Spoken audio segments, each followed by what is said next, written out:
boys and girls, and happy holidays. Greg from the Scary Spirits podcast here to make you another cocktail. This week's cocktail is the Silent Night Martini, and it is the featured cocktail in today's episode. I'm going to start, shake it with ice.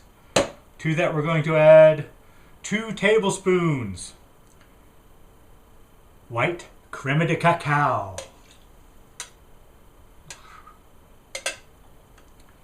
Next, coconut rum, 4 tablespoons.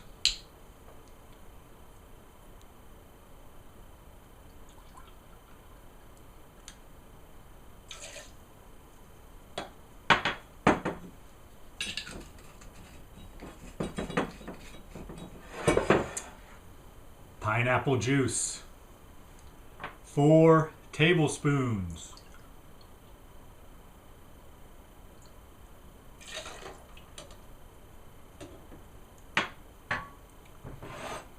Blue curacao,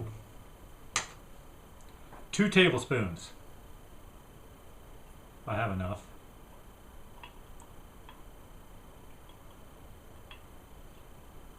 Yep, just enough. Might as well do it all.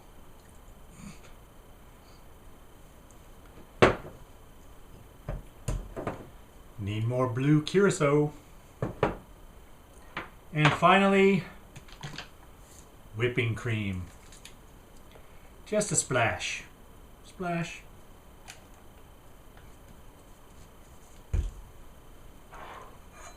Then we shake.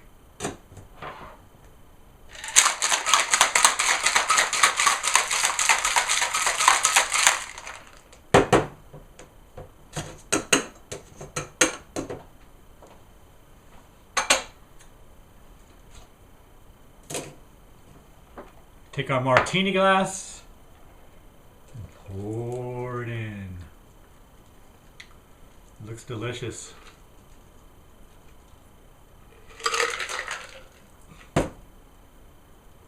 Silent Night Martini.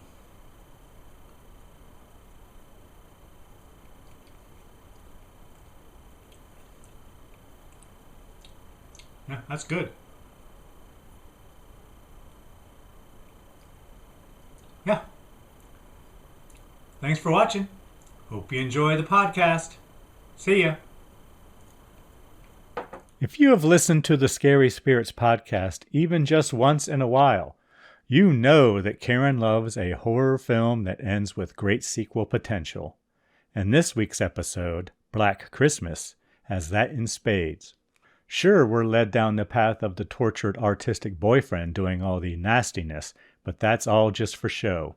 What we're really looking for is a brown-eyed monster, not Mr. Blue Eyes who doesn't even make it out alive. So you might think they wrapped it all up nicely, but detail watchers know. Not only is there sequel potential, it could be anyone. Well, anyone with brown eyes, and that really doesn't narrow it down much. Our advice? Stay away from sororities until we get this all figured out. Merry Christmas, everyone. Welcome to the Scary Spirits podcast. Please be advised that the presenters may use adult language and or discuss adult situations. This podcast is not intended for younger listeners or those that may be easily offended. So, if you're ready, let's go.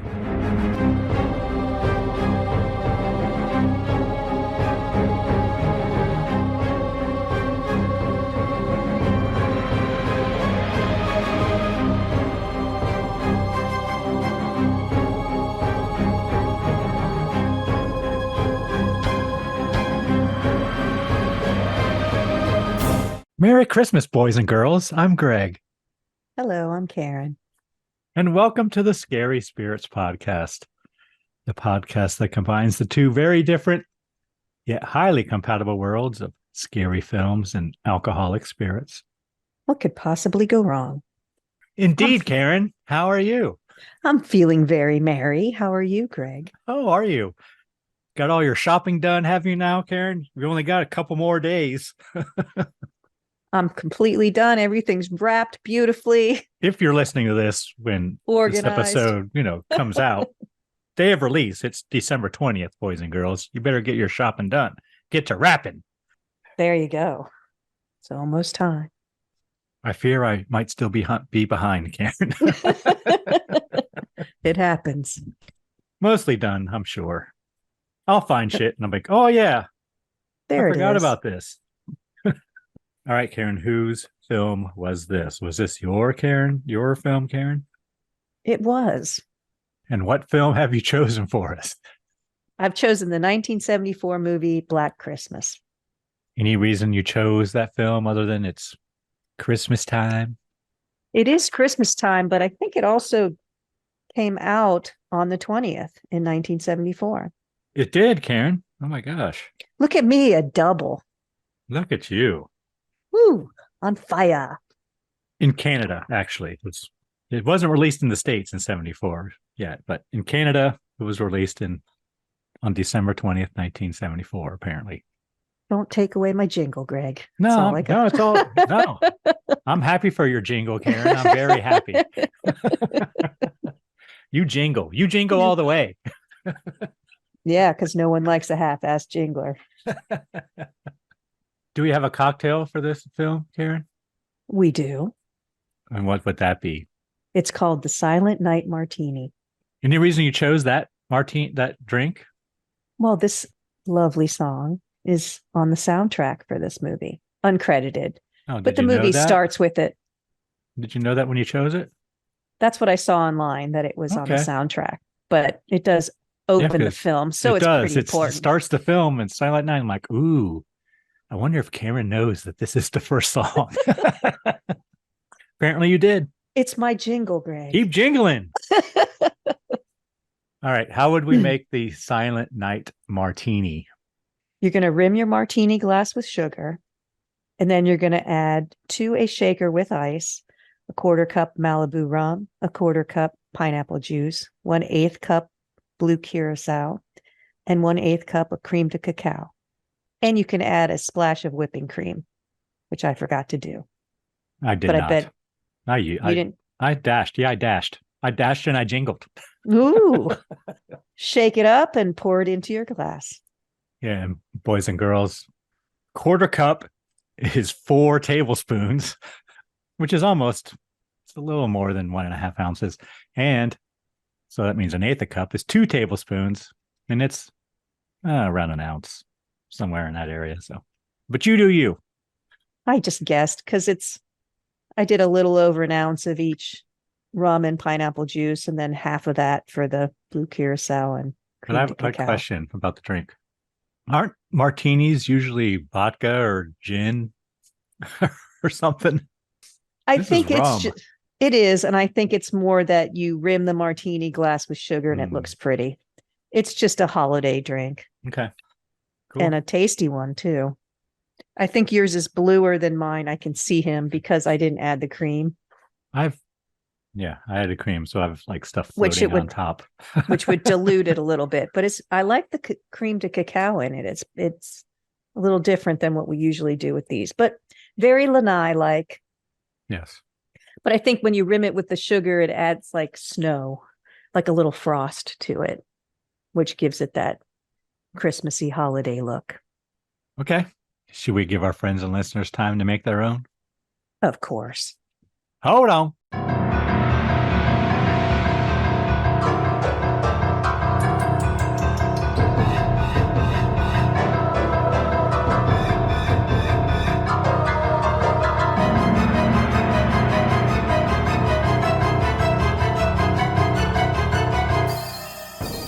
And we're back. Yes, we are. Karen, might you have a brief synopsis of this film for us? I have a rather lengthy synopsis. Oh, do you?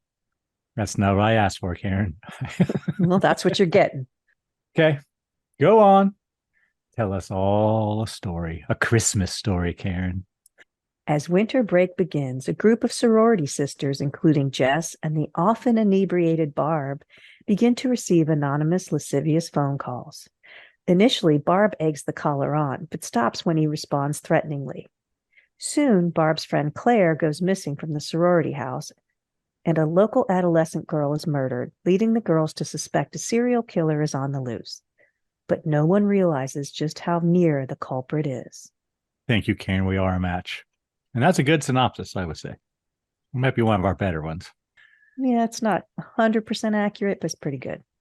Put you in the Christmas spirit, though. True. All right, Karen. Tell me, what did you enjoy about this Canadian film from 1974? Anything? Well, as with any good slasher, there is excellent sequel potential. So, very evident sequel potential. There's some good cinematography. There's some good angles. There's some nice shadow work. The story's okay. The acting's okay. It's not bad. The gore is kept to a minimum. I think that might be something that a lot of people don't like. You don't really see anything, at all, which I don't mind. That's probably all I got. What do you got? Anything? What's funny, you mentioned it being, had sequel potential like a good slasher does, right? So oftentimes, John Carpenter is credited with creating the first slasher, right? With Halloween. But that was in 1978, Karen. This came out in 1974. So this predates Halloween. Okay. So this might be, theoretically, the original slasher film. So the trope of the sequel was probably shocking in this then. Because when you get to the end, you're like, film were shocking in 1974. Well, I think it's kind of hard. I kept thinking about, okay, if it was 1974, Karen. If it was 1974, or even if it was, 1976, 78, whatever, anytime around that period, and I saw this film, I was trying to put myself back in that time. Well, you wouldn't have been allowed to see it, but you mean as if you were an 18-year-old in 1974? Yeah, but I wasn't. Of course, we were babies. But thinking back to as early as I can remember, 1970s, right? We were young, but still, this film would have freaked me out. I would have come home from the theater and cleared my house, looking under the beds and and all the rooms and every absolutely closet and behind and now the that doors. Now that you put it that way, it was probably very scary in a way that didn't need gore, because other films since then have used the same sort of tropes. But if this was the first one, then yeah, you're right. It probably was quite horrifying, as we like to say. Also, I had a lot of the same stuff you did. I did write nice shots, some nice wide angle. Is that what that's called? Wide angle? Mm-hmm. Not quite fisheye, but kind of sort of that kind of thing, right? And shadow play as well, I wrote. I thought it was well acted. I thought Jess was really good. That's Olivia Hussey. I mean, she's pretty famous actress now. I didn't know that, and I didn't expect her to be the one who carried the film, but she does. I didn't either. I thought it would be Margot Kidder. Yeah, I thought when I saw her in the credits. So she does a good job. It's not that the acting isn't good. It's just that some of it's probably the script or the direction or something that just feels a little off. Or there's forced jokes or, something that just doesn't quite play right. Do you notice who directed this film, Karen? I didn't. Who did? Bob Clark. It doesn't. You ever heard of Bob Clark, Karen? I probably should have. Who is it? I'm sure we'll be watching A Christmas Story for 24 hours here in a few days, Karen. Oh. He directed that as well. Mm. And as I was watching it, I knew that, but as I was watching it, right, and I was like, it's kind of weirdly has the same feel in a lot of places. I remember one shot when at the end, actually, when we're panning around the house and we see the sorority photos and framed on the wall and the Christmas lights are reflecting in them, and also I guess the furnishings and things like that really reminded me of A Christmas Story. But the furnishings definitely do. It's very true. I was going to mention that. It's very true to the time. The curtains, I kept saying, wow, nice curtains. Yeah, and I wrote the rugs. very first thing I wrote is very 1974, but of course it would be because it is Yes. 1974. But you get that immediately. The clothes, the home furnishings, the home decor, everything. They don't have to try to make it look like that because they're doing it in that time. But it is kind of funny to see that where other people would study it to figure out how to make something look like 1974-ish, Yep. you know? So that was kind of funny. If you want to make a 70s horror slasher, this is your film to study, I would say. Anything else? Not really. I do, like I said, I have a new respect for it once you mention where it plays relative to other films. So I feel like it's tropey, but it's probably innovative. I feel like it also touched on some issues of the time. Oh, absolutely. Things that are still issues today, Karen. Unfortunately, yes. Things that were resolved and then not. So, yeah, so I got that for sure. And actually, Bob Clark produced and directed this film. And he did other horror films too. So I don't know how he got worked into A Christmas Story, but he did. Anything else? I don't think so. Okay. Anything you didn't enjoy in particular? I didn't particularly like Barb, Margot Kidder's You didn't? character. I thought it was ridiculous. And she didn't have a redemption arc. So she comes off as an asshole, I thought, the whole time. And I thought, oh, that's okay, because she's gonna, come around and she looks about 30. I don't know how old she is, but she's supposed to be in college. The rest of the kids look younger, but she does not. I mean, she plays the character well. Her acting's fine, but I just didn't like the character. I kind of was frustrated at the end that I didn't know who the killer is. It kind of annoyed me a little bit that it obviously was someone we weren't really introduced to particularly. Yep. Which frustrated me. But again, that happens in horror films, but usually you find out who it is. She was 26, Karen. Margot was 26. Well, she could have been in college. Yeah, she's on the 8-year plan at that point, but could be. Some of the characters were just a little too one-dimensional. The house mother, I know that was for comic relief, kind of. A lot of the comic relief didn't play for me. I just didn't. The police comic relief, the when the guys are going door to door, that didn't play. I'll tell you what, though, when the carolers come to the door, holy mackerel, that is not what my brownie troop sounded like when we went caroling. They were quite professional. They were. But otherwise, no, it was good, but it felt like it didn't quite come together for me. I think, like I said, I was just frustrated that I didn't get an answer. You go through this whole thing trying to figure out who it is, which we've talked about in our Thanksgiving review, that we're conditioned now to try to figure out who it is because we've watched so many movies like this.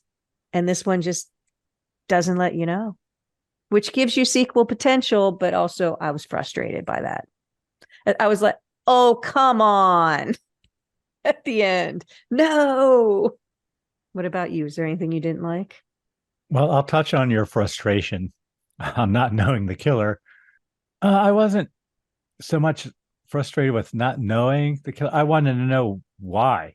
It's really who the hell is Billy, and why is he talking in different voices, and why did they kill the I assume he had some girl? Childhood trauma, like exactly, but we don't know anything about that. That's the frustration too. You're right. I should have mentioned that. All I wrote at the end was frustration.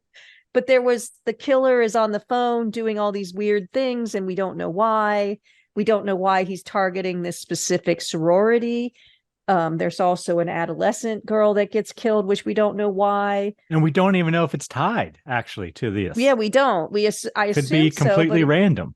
But it could be. And it didn't really play into the plot that much, except to have the manhunt. But again, that didn't make any difference. I don't know. There were just like dead ends that happened, or things that happened and then nothing came of them. And what happened to the cat? You're right, though. It's just randomness that never gets explained. Yeah, it's interesting that there's never been an official sequel, but they've been 2 remakes. There was a fan film sequel, but it don't really count. 2 remakes. So it's 2 remakes. Is it a cult classic or It just is, yeah. Yeah. What else didn't I like? Not much I didn't like, actually. That was my main thing, not knowing what the hell the motivation was or Yeah, there's no backstory, but we don't even know. I think we don't find out who it was, so we don't really. Yeah, I don't know. I think that's it. I thought it was good. It's not quite as Christmassy as I'd hoped. I mean, it's obviously happening during the Christmas season, but it's not. Santa's not doing, it doesn't involve Krampus or Santa or an elf or anything like that. So I don't know why. I just kind of thought it would, but it's fine. I mean, it's better probably that way than having that in there. So it is not Christmas themed. It's set at a Christmas time. Yeah. It's a Christmas movie, just like Die Hard is a Christmas movie. And actually Rambo is a Christmas movie too, I recently learned. Ooh. Apparently there's a Christmas tree in one of the backgrounds of one of the shots at the police station. That's all it takes. All right. Can't think of anything else you didn't really like? Anything? No, I think it plays pretty well besides the frustration. I didn't like the one character, but other than that, I think it's good. It's a good precursor to watch and to recognize how it obviously influenced many other horror films. I'd never heard of it until I saw it on the calendar. Oh, what's that? And I didn't really research it. I just saw sorority sisters. I thought, oh, Greg will like that. There's not a lot of what you expect sorority girls to be like in the film. There was no pillow fights. No. I know, in their underwear. It was very non-sorority like. I guess they just wanted a group of girls together. So that's why they chose that. Yeah. I believe you were talking about Margot earlier, right? A few minutes ago. Barb, yes, the character I didn't care for. Yeah, I kind of didn't know this in 1974, but Margot had some issues later in her life, right? And I couldn't help but think as I'm watching it that, wow, this is Margot being Margot. Oh, did she was an alcoholic? Yeah, she had issues. She OD'd. That's how she died. Oh. So, yeah, at one point she had a nervous breakdown and was kind of a little nutty there for a while. But yeah, she died. Her official cause of death was drug and alcohol overdose at age 69. Sad. I know, that is. That's what I was. Age 69. Geez, you think you get to then and you 69 with a drug and alcohol problem is pretty long life. Yeah, she was diagnosed with bipolar disorder at one point and had apparently attempted suicide early in life and things. So, yeah, she's kind of messed up, but she's good in everything she's in, I think. Yeah, she's won lots of awards. Like I said, I think I expected a character arc where she's not likable in the beginning, but comes around and saves people or something. Redemption. And she dies. And I thought, well, I mean, she's given a 6-year-old booze. She's and the Santa is swearing. And a lot of the characters are just like, she was at one point. I thought, is she going to molest that little boy after she gets her drunk? Because she was like looking at him like, oh, I think he's or whatever. I think he's inebriated. So I don't know. And she's mean to one of the girls. It's just, she doesn't have a redemption arc, like I said. So I didn't particularly care for her character, but I expected too much from it. Were you in a sorority, Karen? No. Were you in a fraternity? No, Karen, I was not. That's not my scene. So for those of you that are, I know that people enjoy it because it's instant family and friends and a group that is cohesive through your college years. I can see the appeal. And I think for some people it would be perfect. It was just not for me. Yeah, so the sorority is Pi Kappa Sigma. Yeah. it was a real sorority until it was absorbed by Sigma Kappa in 1959.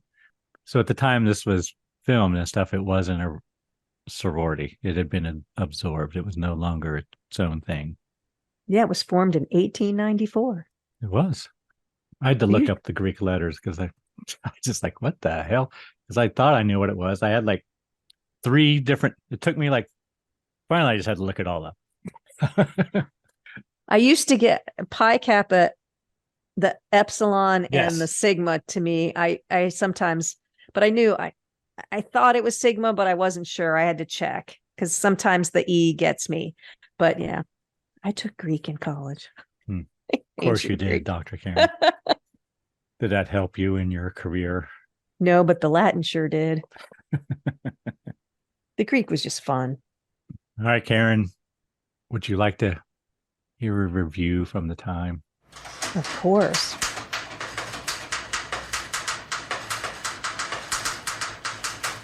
What do you got in the critics' corner?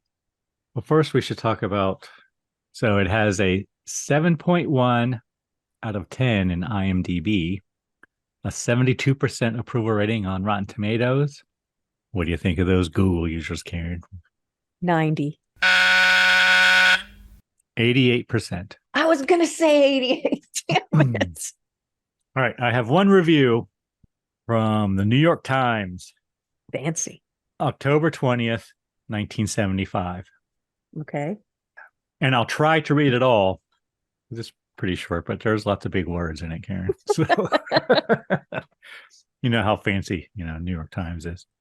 Black Christmas, which landed on local screens a year after its release in Canada, where it was produced, is a whodunit that begs the question of why it was made. The answer is hard to come by. This moody depiction of the Christmas slayings of university sorority sisters and their house mother, among others, is as murky as the script, which dotes largely on obscenities that are no more pointed than the violence, dull direction, and pedestrian performances. Why this skulking psychopath is driven to making explicitly obscene phone calls in a variety of crazed voices to the girls before dispatching them remains a fairly foggy business. The slightly comic alcoholic house mother, Marion Waldman, and Margot Kidder, who is also a drunk and has blatantly outspoken as the killer, and Andrea Martin and Lynn Griffin as the other victims are obvious in perfunctory portrayals. Perfunctory? You know what that means, Karen? Just like unexceptional, Right. I got no just idea. perfunction. Look, it's just like what you expect. Olivia Hussey, I'm assuming that's how you say your name, as the pregnant sole survivor, is properly confused and terrified by the bloody events. But Kier Dulé, I guess that's his name, the neurotic music student lover she rejects, does little but rant about the prospective child she doesn't want and smash his piano in a fit of rage.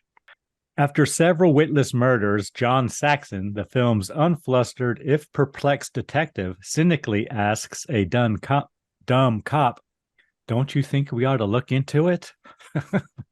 Considering the ersatz tension and plotting, Black Christmas is hardly worth the effort of all concerned.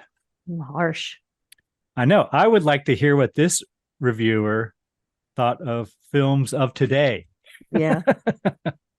Because films today are worse than this, especially when he's talking about obscenities. I mean, now they just, say fuck and fuck and fuck this and fuck that and fuck you and fuck this. And you know what I mean? Well, and it's weird because speaking of obscenities, the phone calls started off pretty obscene. I didn't think they were obscene at all. He's just acting about stupid. the pig. No, the pig. Oh, yeah. So yeah. it he went does from use that. the C word. But that's obscene because That they're is. talking about licking Yes, and all that yes. stuff. And then all of a Licking, sudden, it changes dramatically into this Billy thing. Billy, yeah, So where it's he's almost playing like different characters, like a it's mother almost- and Yeah, like it was a different person or something. Because the one was definitely obscene phone calls, which used to be a thing. But now everybody can find out who calls you, so you Right. can't do that anymore. Those were the days, Karen. But it changed from that. The first one where Barb gets on the phone and starts talking to him, it's actually what you would consider a very obscene phone call. Mhm. Then they move on to these like off the charts kind of dual personality weirdness that aren't really obscene. They're just weird. Yeah. And scary. Yes. If Barb had gotten on the phone during one of those, she wouldn't have said the things she said when he was being just obscene. Probably. It was just, that was another weird, like that's what's frustrating, the non-congruency of different aspects of things. All of a sudden things change dramatically and everybody acts like it's the same. It's not the same at all. I would have thought the first phone call, which was what they were getting before, because they said it's the moaner, right? Yeah. They didn't mention anything about any names or anything. The first ones wouldn't necessarily warrant a police report, except please stop this. Mhm. The later ones are like, this person is unhinged. We need to do something about it. They're completely different phone calls. They are, but obviously coming from the same person.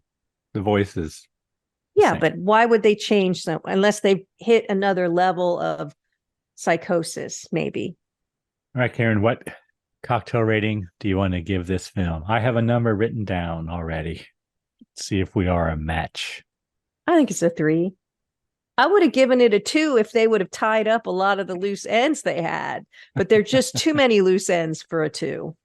The number I wrote is 2.5, Karen, which is a Yeah. 3 in our rating. So It is. but I think it's better than a 3, but not quite as good as a 2. It just doesn't get there. If No. they had wrapped up a couple of things and made things more consistent, I think it would have been a 2. I agree. All right. Are you ready to get into it? Yep, let's go. Black Christmas, 1974. Rated R. We got violence, alcohol use, smoking, foul language, and sexual content. Although I don't know what. I don't know So what they much. would consider sexual content. Well, there was a poster. Oh, I And guess. things like that in the room. Yeah, That's it. pretty raunchy stuff in there. And that was Claire's room, right? I know, which is weird because they kept calling her a good girl, but whatever. That did not fit with her at all. So I'm not sure what all that stuff was in Claire's room Again, for. inconsistencies. We have credits. And as the credits are playing, Karen, we hear the song Silent Night, my mom's favorite Christmas carol. And I think the first song I learned to play on a keyboard as well when I was a kid. And right here I wrote Bob Clark because produced and directed by Bob Clark. And then apparently we are at a sorority house and I wrote Pi Kappa Sigma after I figured out what it meant or what it was.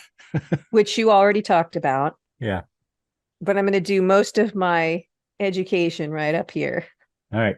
So I looked up what the largest sorority in the United States was, and it's Chi Omega, which has 181 active collegiate chapters and approximately 240 alumni chapters. It was founded in 1895 at the University of Arkansas, and it's initiated over 355,000 members with more than 28,000 undergrads added each year, making it the largest women's sorority organization by membership. And then I wondered, how many Greek organizations are there in the United States? And there are 29,447 fraternities and sororities in the United States, which earn more than $3 billion in revenue every year. Some of them are honor sororities and honor fraternities. And this would be amazing if you could guess it, but what college has the largest Greek life, which is just a number of sororities and fraternities and people involved? There are colleges that are smaller and have the most people enrolled in sororities and fraternities, but this is the one that has the largest Greek life. I'm going to say Penn State. It's the University of Alabama, which isn't surprising. Roll Tide. Yeah, I mean, but again, it's a strong connection of people and you immediately have a home if you join one of those. But we're outside a sorority house, Karen, and we're seeing the view from someone outside. He's a mouth breather. And then inside the house, Barb receives a phone call, and I think it's her mom. And we cut to the man climbing in the window, I guess the freaking attic or something. He goes up the trellis.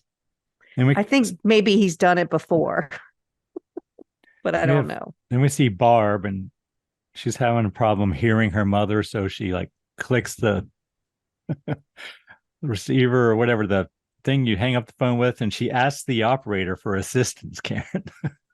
She says she can't hear her mother.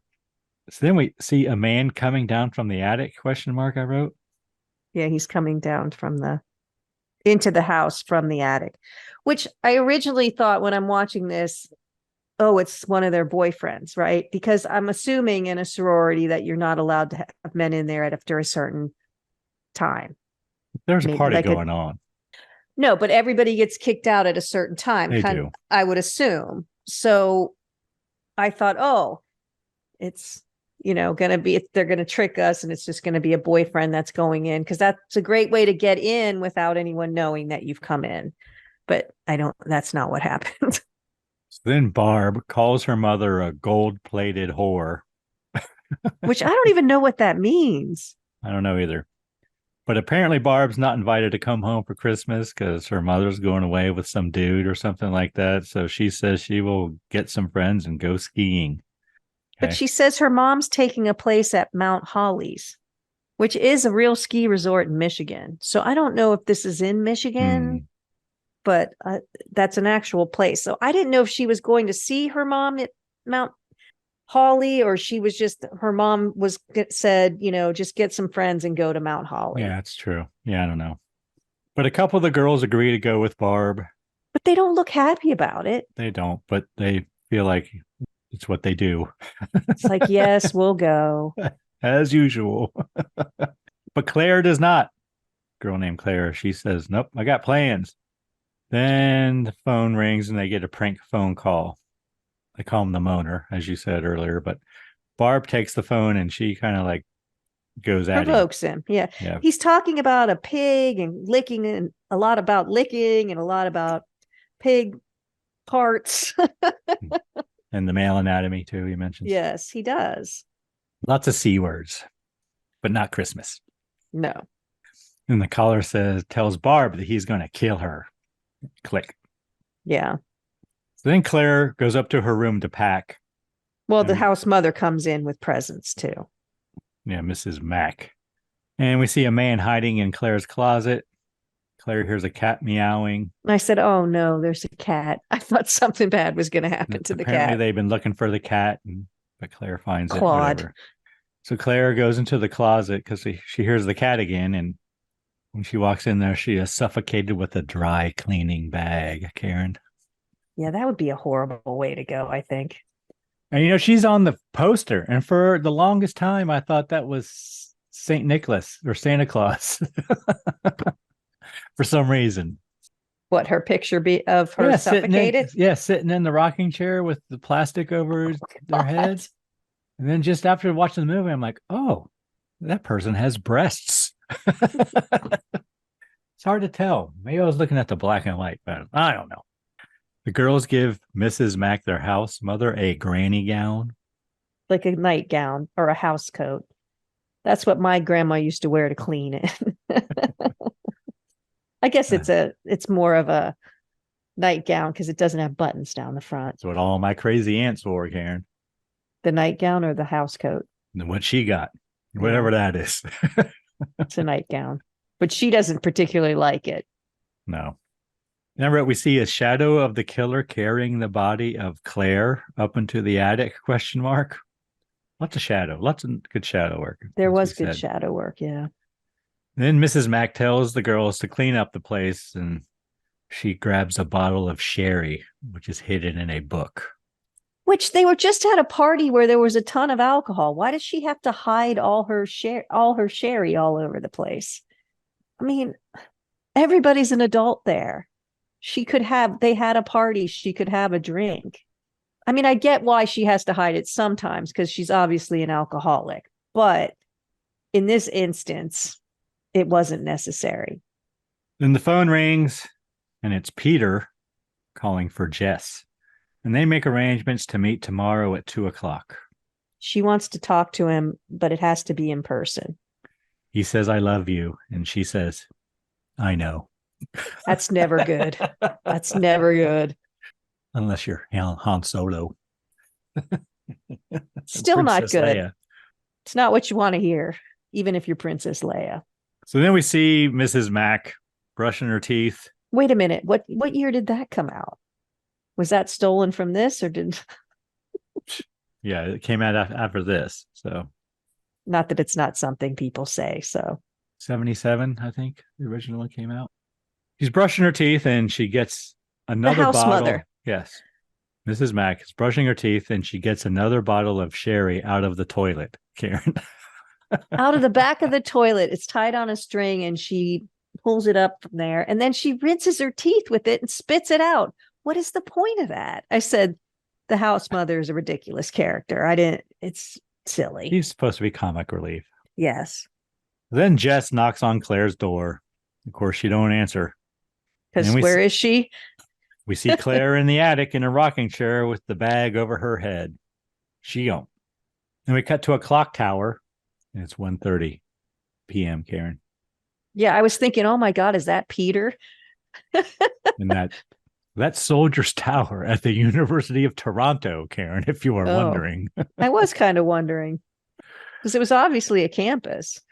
And we see a man waiting there, and we learn it's Claire's father. Claire was supposed to meet him, but she's late. And he asks a boy for help.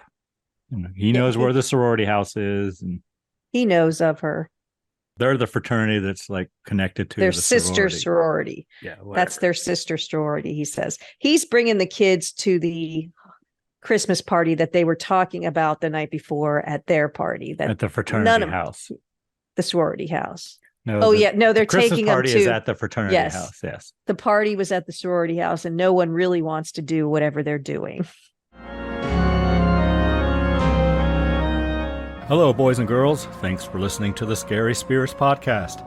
Karen and I really have a great time putting these episodes together.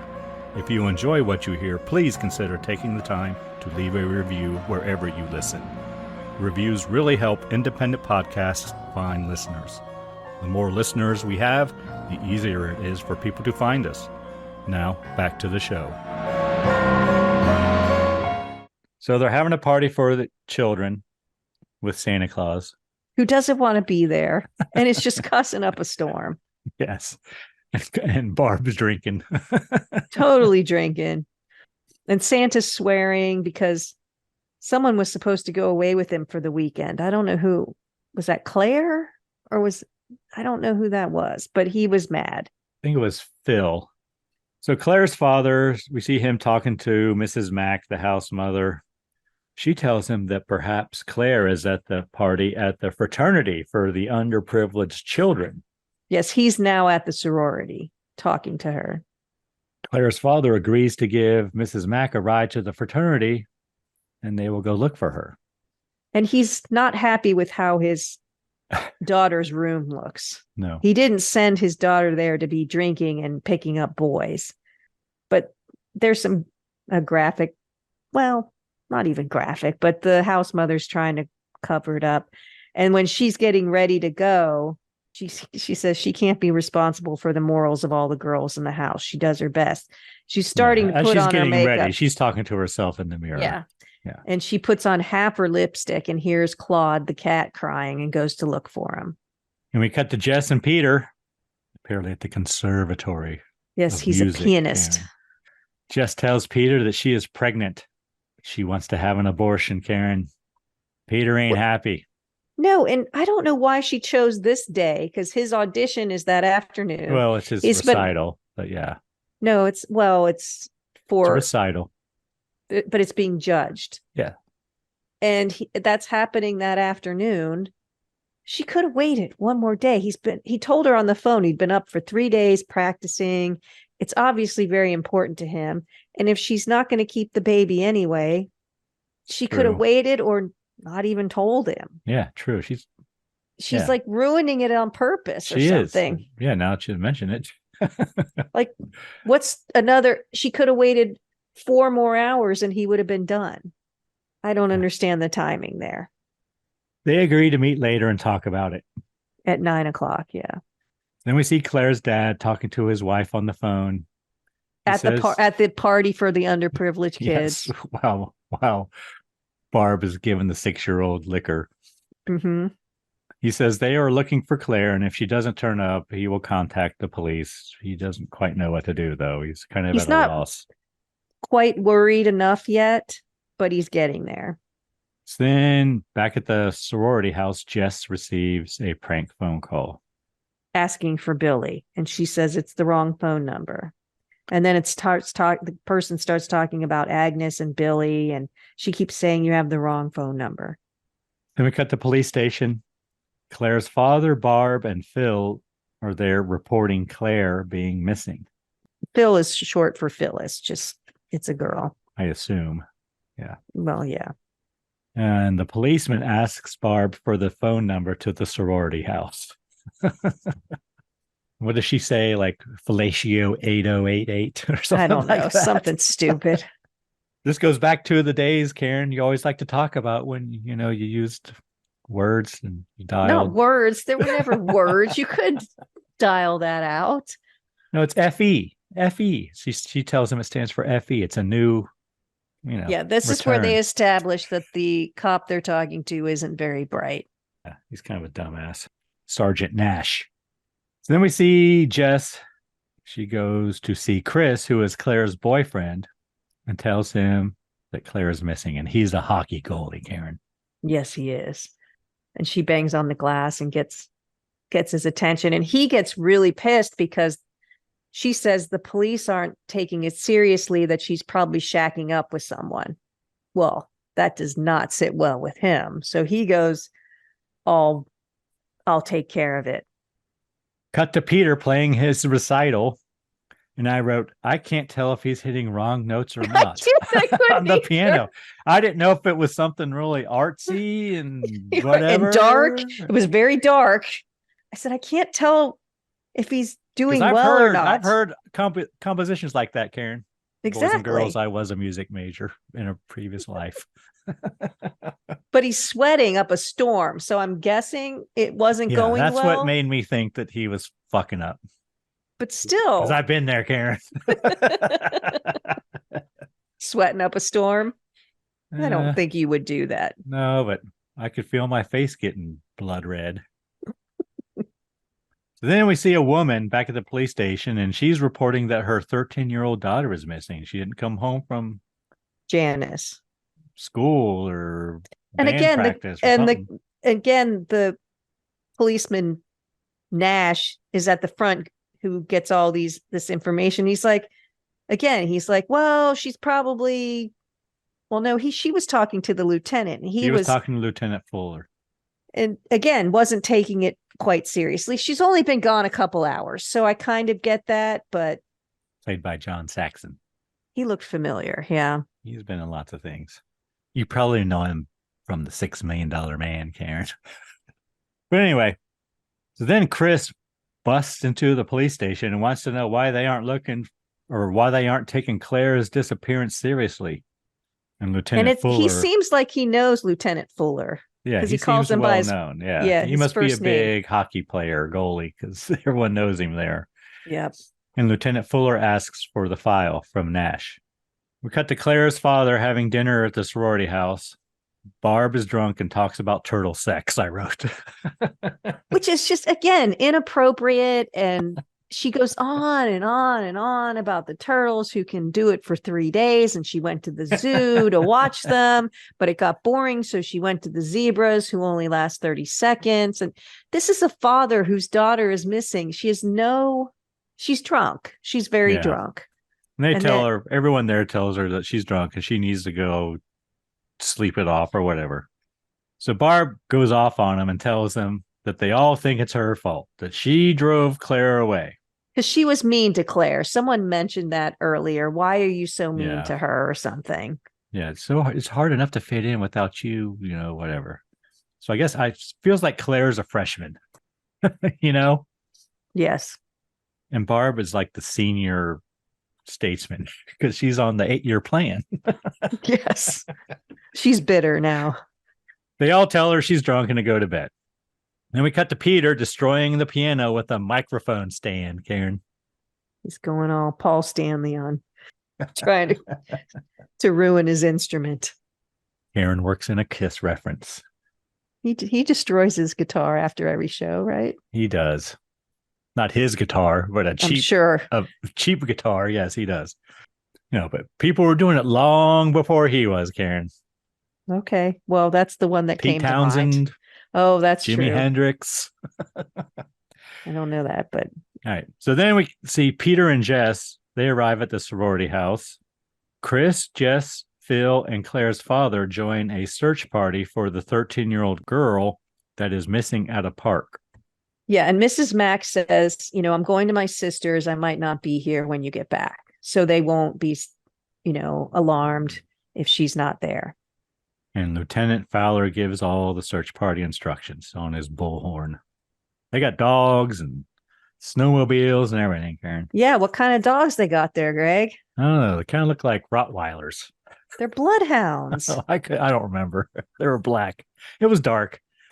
Bloodhounds. We talked about bloodhounds before. Yeah, we're going to talk about them again. Bloodhounds use their instinctive intelligence to track scents. That amazing tracking ability illustrates the high IQ of the bloodhound in this instinctive area. They are often referred to as noses with dogs attached. They're able to track scents even with little training and without human interference. So they already know it. It's innate, which is kind of cool. So where do you think that they stand in the 130 dog breeds? I will tell you it's lower than you think, or higher than you think. Higher? Because they just talked about their high IQ, but the high IQ is only for the tracking, the innate. Yeah. So I'll say 46. 74. I was going to say 75, actually. That 74 was out of 130. But it says that may be due in large part to the breeds resistant to following commands, which sometimes the really smart dogs do. They just want to track. But the really smart dogs know what to do, but they won't do it. Yeah. Well, yeah, that's the thing. Like scent hounds, it's what they do. So a beagle could be walking with you in the forest and smell a rabbit and go for miles, like just take off and follow the scent. Once again, we see someone outside the sorority house. So they're all off searching in the shadows. Park. Yeah. And we see Mrs. Mack packing her suitcase. She's going to her sister's. And there's a cab waiting outside, right? Keeps honking its horn. She's like, I'm coming. She was almost ready. And then what happens?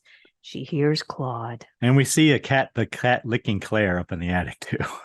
Or licking the bag over Claire's face, whatever. And then she hears the cat meow. And she goes looking for the cat. Eventually, she goes up into the attic. That's where the cat is. She's following the meowing. And we see a man in the shadows holding a crane hook, apparently is what it's called, Karen. But it's on a block and tackle. Yeah. But it's a hook that is very curved. It's not going to stick in her, but whatever. Depends on how it hits her, Karen. Miss Mack finds the body of Claire. The killer tosses or whatever. Shoves the block and tackle with the hook on it towards her. And I guess it hooks her and lifts her up into the attic, Karen. I guess that would come in handy with lifting shit into the attic, actually. Yeah. Yeah, that makes sense. That little hole they have. So then we see the cab driver at the door knocking and asking if anyone is there, and he leaves. He's had enough. And the killer starts tearing up the attic. So Jess, like really tearing up the attic. So Jess leaves the search party because she is supposed to meet Peter. She's already late. And after she leaves, apparently they find the body of the 13-year-old girl. They don't show it, but the reactions on the people's faces indicate it's bad. Bad. Yeah. What's a 13-year-old girl? That's bad. That's true. But they don't look sad. They look horrified. Then Jess arrives back at the sorority house in time to receive another prank phone call, Karen. After this one, Jess calls the police on the rotary dial phone. 7 numbers.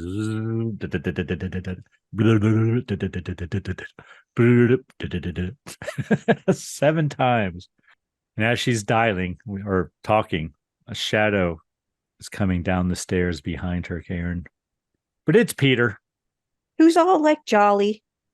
Jess tells Peter that Claire's missing. And then what are you doing in the sorority house? And he's like, oh, I was just napping upstairs. She's late. So I'm like, he didn't want to wait outside for her. He would have, but where would he have been upstairs? Those are the bedrooms. In her room? He would have been on the couch waiting. Yeah, so probably. I'm like, it's Peter. It's Peter. Crap, it's Peter. But is it, Karen? Well, it's not. You find out later it's not. So then we got Chris, Phil, and Claire's father at the police station, and they hear the police officer taking the call from Jess. Again, Sergeant Nash, the dumbass, is taking the call from Jess about we the got a lot calls. going on here. Dead girl, we can't deal with that right now. Right. But they hear that the address that is reporting it is the sorority house. Yeah. So then Peter tells Jess that he is quitting the conservatory. He's given up those last 8 years of his life, Karen. He's had enough, and he wants to get married. Jess tells him she can't marry him. She has ambitions, Karen. She's got shit she wants to do. Yeah, she's got shit to do. She can't be tied down. He's like, well, just marry me. You can still do all that stuff. And I'm like, no, she's pregnant. No, she can't. She's going to have a baby. And then she says, I don't want to marry you. Right? And that's dagger in the heart. Well, he was obviously not getting it. She was trying to be nice, and then she finally just spilled. She just went straight in. Then Peter asks about the baby. And we cut to Claire's father, I guess, Chris and Phil. Yeah, Claire's father, Chris and Phil. And they're talking to Lieutenant Fuller about the crank phone calls. But let's take a moment and let's just talk about Chris's coat, which is like a Joe Namath fur coat. It is exactly that. Yeah. Well, it was probably not real. Joe's not sure it was not all fur, is it? Is it a coat? No, it was 100% fur. Okay. Yes, I can't the remember. whole thing was I thought fur. it might have been like a leather with a fur collar or something, but it was all fur. It was fur. Well, it's Canada, Karen. Well, it looked cold. I just was appreciating it. It was filmed in Canada. I don't think it takes place in Canada, but whatever. Every time I looked Actually, at the police cars say Bedford, don't they? I don't know. I tried to go back, but once I had watched it, it was going to charge me again. So I couldn't go back. There was another thing I wanted to go back for, and I'm hoping you noticed. And as I'm Googling that, It's a Wonderful Life comes up, which takes place in Bedford Falls. So I wonder if that's a thing. An homage. Whatever. It takes place in Bedford, wherever the hell that is. Yeah. Lieutenant Fuller calls Sergeant Nash on the carpet and says, so the prank phone calls are happening at the same address of the sorority house. Don't you think we should look into that? So then Lieutenant Fuller asks Nash about the number to the sorority house that he wrote down. And of course, it's the fellatio number. And it lasts way too long all for them. Think it's funny. Hilarious. Yeah. It goes way too long. So then we cut to Peter and Jess. Peter calls Jess a selfish bitch. She talks about killing a baby like having a wart removed, Karen. And then Peter threatens Jess. He tells her she will be sorry. Peter leaves as Lieutenant Fuller and another man arrive, who apparently is a telephone guy. Yeah, he leaves in a huff. So then the lieutenant notices it. Yeah, they kind of bump into each other as Peter's leaving and the lieutenant's entering. But the telephone guy puts a tap on the phone, and then Lieutenant Fuller asks to see Claire's room. And he kind of questions the girls all about Claire and, what kind of girl she was, boyfriend. Is she a drinker? Yeah. Who else is she seeing besides Chris? And they say he tried one of the girls said, last time I saw her was 10:30 last night. And then he says, and he listens, and then he says, so what time did you see her this morning? Like trying to trick her. And she's like, no, I saw her at 10:30 last night, using all that police mojo. So the phone guy tells the girls they need to keep the caller on the line as long as possible, and that They also have a policeman outside watching the house in a car. That's always good. Never good. And it never works in the movies. Yeah, and the lieutenant and the phone guy drive away, and we see Peter watching from the shadows across the street. In a sweater only, and it's freezing outside. Yeah, he's freezing. So then Phil breaks down and tells Jess that she thinks Claire is dead. Wait, before we go there, is this where they establish that there's 2 phone lines going into the house, but Yes. the other one's in the house mother's room? So they're not going to tap Yes. that one because it's not getting any of the phone calls. Correct. The phone calls are only coming Which is to important the sorority. in the plot, Yes. I guess. I hadn't thought of that, but it is. And there are 2 phones that are connected to the one line, but there is another line in There's a separate line. Yes, but only in her room, and they don't tap that because it doesn't receive the calls. So Bill, having an emotional moment there about Claire, and she decides to go upstairs and get some rest. And she says she's been taking pills for her cold that really knock her out. Probably Speaking Comtrex. of Phil, did you recognize Phil? Mm-mm. Andrea Martin? You didn't watch SCTV, Karen? Late nights I did not. on the weekend? No. She was part of SCTV, comedian. Everyone's waiting for the phone to ring. Yeah, so it's going to ring at the police station, and then the guy's going to try to track it. And you have to keep him on the phone for 10 minutes in order for him to track it, which is kind of funny to see the big machine clickety-clacking that he tries to find. It is funny. I'm like, that can't be real. But whatever. I don't know. Maybe back then. So then a man comes down from the attic, we see. We see Barb sleeping in her room. Then we hear her gasp for breath, and Jess runs up to check on her. Apparently she is having an asthma attack. Yeah, and she uses her inhaler. So I'm like, not very well, though. No. And I'm like, well, this is obviously going to come back later. She's going to have an attack somewhere, and the killer's going to know where she is, or something's going to happen, because why else would you do this? But she says she was having a bad dream about a stranger coming into her room, and it must have triggered her attack. Whatever. And then we hear Christmas carols at the door. So Jess goes down while Jess is listening. They are a choir. They are a choir. They're not just a bunch of singing kids. Like 4-part harmonies. Yes. They're singing Bach chorales, Karen. I was a music major. So then the killer goes into Barb's room, and he stabs Barb with a glass unicorn, which we saw earlier, so we knew something was going to happen with it.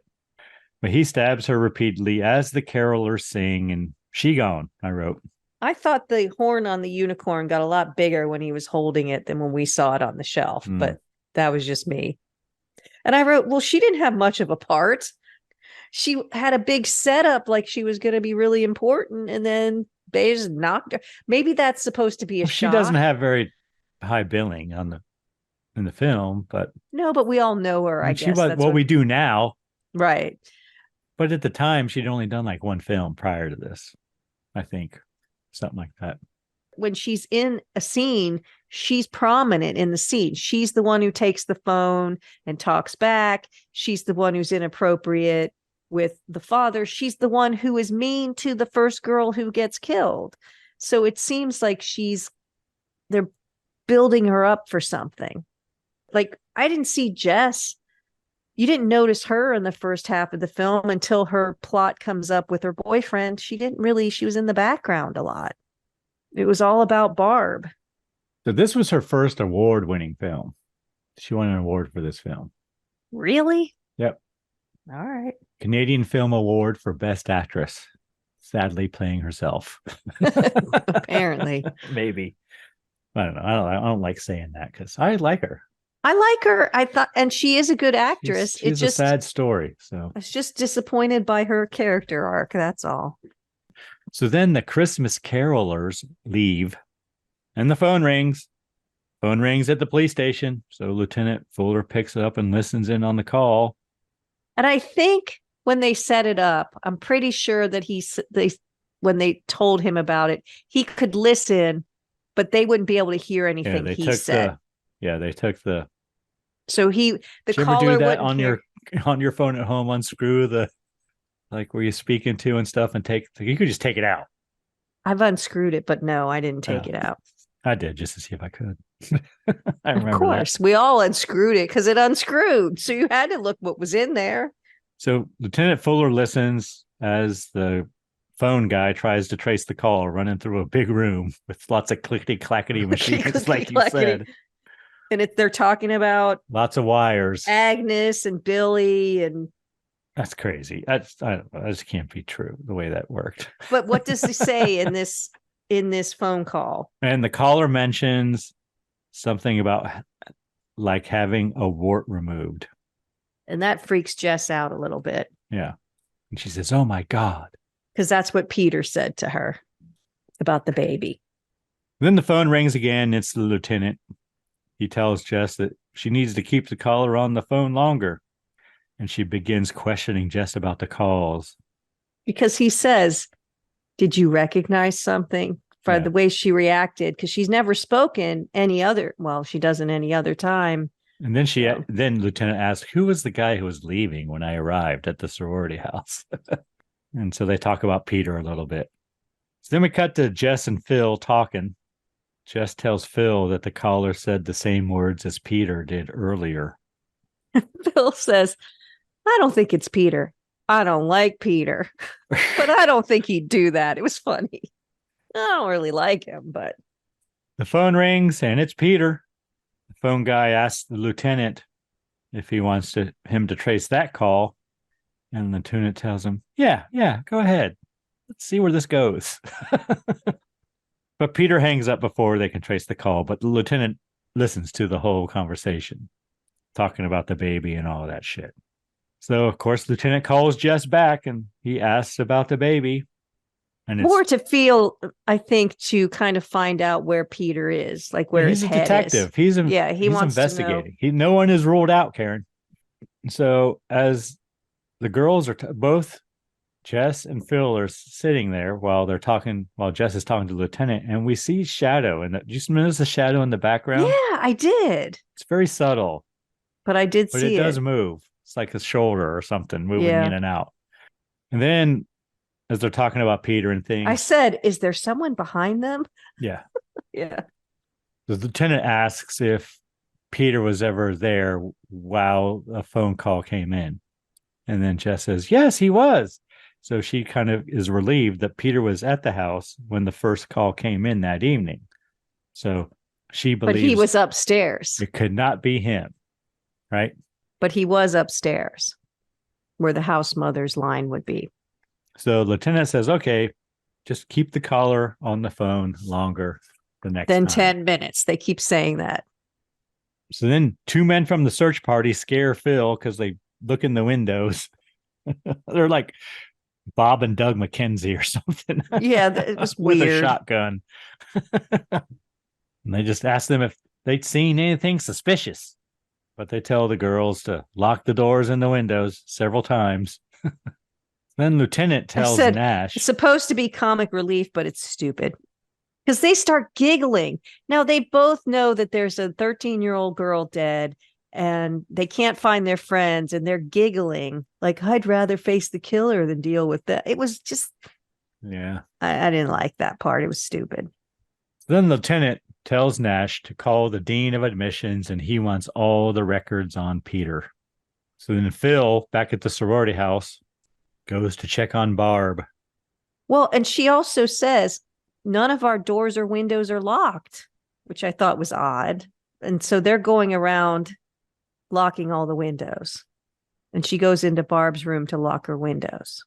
Then we see the lieutenant at the conservatory and he finds the smashed up piano. Back at the sorority house, Jess yells for Phil. Phone rings. It's the prank caller. Again, we cut to the telephone man trying to trace the call. The caller stays on longer this time and they can trace the call. Phone guy calls the lieutenant and tells him they got the trace. The calls are coming from inside the house. Yeah, what was the movie that used that? Some babysitting movie, remember? When a stranger calls? It was the tagline. When a stranger calls? Is that it? I don't know. I've never seen it. That's why I'm asking you. But I got it from this, apparently, because I'm sure this predates it. So then Lieutenant tries to call the police officer who was sitting outside in his car, but we see him and he gone. His throat is slashed. Poorly. So the lieutenant calls Sergeant Nash and tells him to call Jess and tell her that the calls are coming from inside the house and that she should not leave. To tell her that, just to tell her to leave. To leave. Don't make her panic. Don't tell her anything except to put the phone down and leave. Yeah. So back in the sorority house, phone rings and Nash tells her to put the phone on the hook and leave the house. He tells her, no questions. Just do what I tell you. Put the phone down on the hook and leave the house.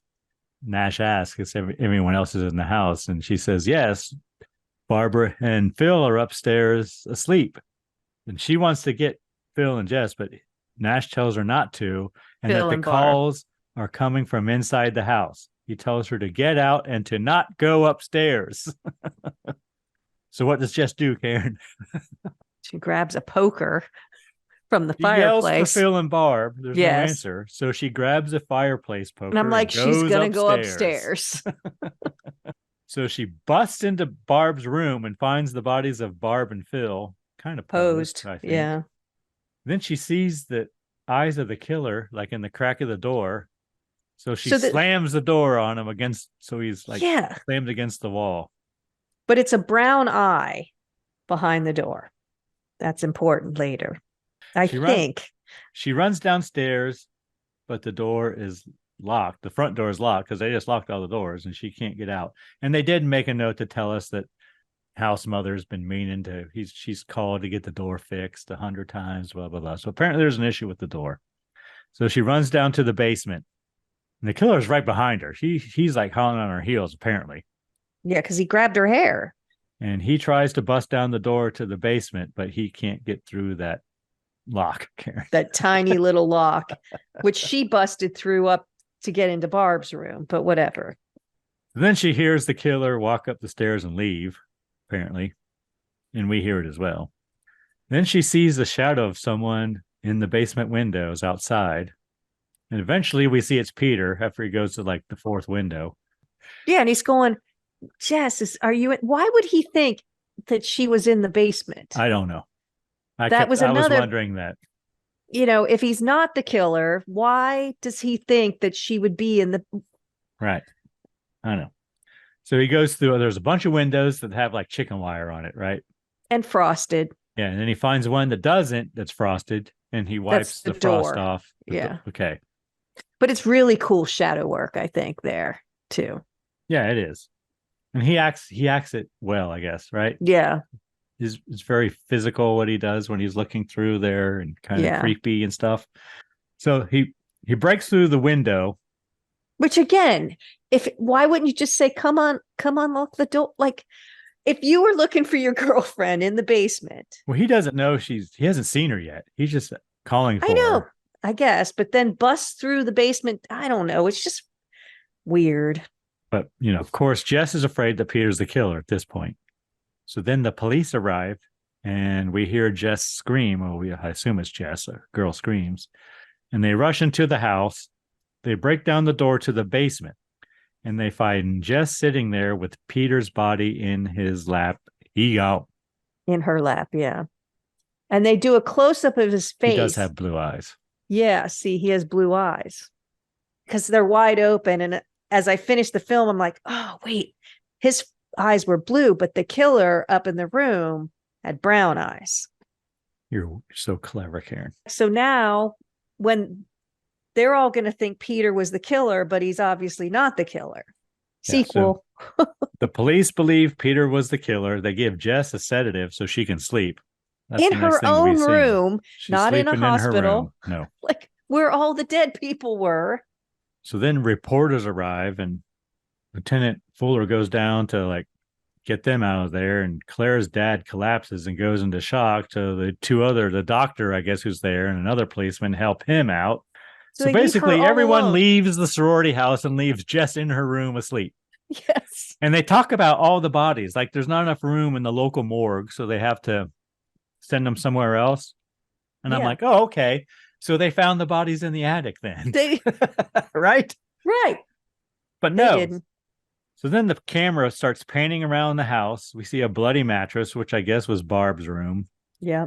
We see, again, what I was talking about earlier, the Christmas lights reflecting in the photos on the wall as we pan, and we see Claire's room, just like she left it as she was getting ready to go, right? And we pan to the ladder to the attic, and we hear the killer's voice. Laughing. And then we go up and we see Claire and Miss Mac's bodies still in the attic. So they got two more bodies they don't even know about. So Claire's dad still doesn't know what happened to her. No wonder he collapsed. Well, he'd collapsed if he did know about her. So then we pull back from the window off of Claire, right? We come outside. It was a really good shot, I think. Yeah, it was good, but you can see her. You can in the window. Yes. And all in the daytime, cops are, yeah, everyone would see him. If you're especially if you're a higher, it was lit across the street from a higher window or whatever, you would see him because she's sitting right at the window. Pull back and we see the house, and we see a policeman stationed, I guess, at the front door. Of course, there's Christmas lights all in the house, and then the telephone rings. Credits. The end. Very unsatisfying. Like I said, if I was walking out of the movie theater back in 1974, I'd sleep with my lights on. I would never have a house with two lines. No, yeah. No way. I would go up in my attic and check if I was my 1974-year-old self. Hi, Karen, what'd you think of the Silent Night cocktail? Ooh, I have a little left. It's good. It is good. It reminds me a lot of the Shark Lady or something. Yeah, but it's got the cream to cacao and the blue curacao in it. The pineapple. Oh, pineapple. You're drinking pineapple. Yes, it's pineapple. Yes. I like it. Yeah, it is reminiscent of that, but I think it's a little different. A little creamier. Yeah. Especially if you put a splash, whatever a splash is, of heavy whipping cream in there. Yes, the splash of cream really takes it to the next level. Anything we learned today, Karen? We learned about sororities and fraternities, where they're popular, how many there are, all that good stuff. We learned about bloodhounds. We got a kiss reference in there. We learned a little bit about some Greek letters. That's pretty much it, I think. Bob Clark, I guess. You could say I learned a little bit about the Christmas story and all that stuff. I know I saw that when I was researching the film. I'm like, Bob Clark, where do I know that name from? Because, I watch 24 hours of A Christmas Story every year, Karen. I do love that movie. Watch it over and over and over, and my gift of a wife gets very upset with me. I don't watch it that much. It's not Christmas until my gift of a wife says, "Are you watching this again?" When his tongue gets stuck on the pole. I tried that and I lost the tip of my tongue. I wanted to see if it was true. It's true. Just a tiny little bit. I didn't do what he did, but I wonder. Well, I won't wonder that anymore. All right. Anything else we learned? I don't think so. Okay. Talked a little bit about Margot Kidder and your music training came in. It did a lot this movie. Well, not a lot, but a little bit. All right. Ready to move on to next film, Karen? Yes, you get to choose it. What did you pick? Oh, is it my choice already? The film I have chosen, Karen, is Don't Open Till Christmas. Why did you choose that? It was Christmas time, Karen. Oh, and it also stars, or it doesn't star. It also has Caroline Munro in it. No, is it a Hammer film? It is not. Oh. She plays herself. Oh. 1984 British slasher. Hey, got a drink to go with it? I do, Karen. Excellent. What is that? It's called the Bad Santa Cocktail. We haven't done a Bad Santa? I don't think so, no. We're going to need 2 ounces of sugar cookie vodka. Oh, Lord. Or something similar. Vanilla vodka, I think, would probably be fine, too.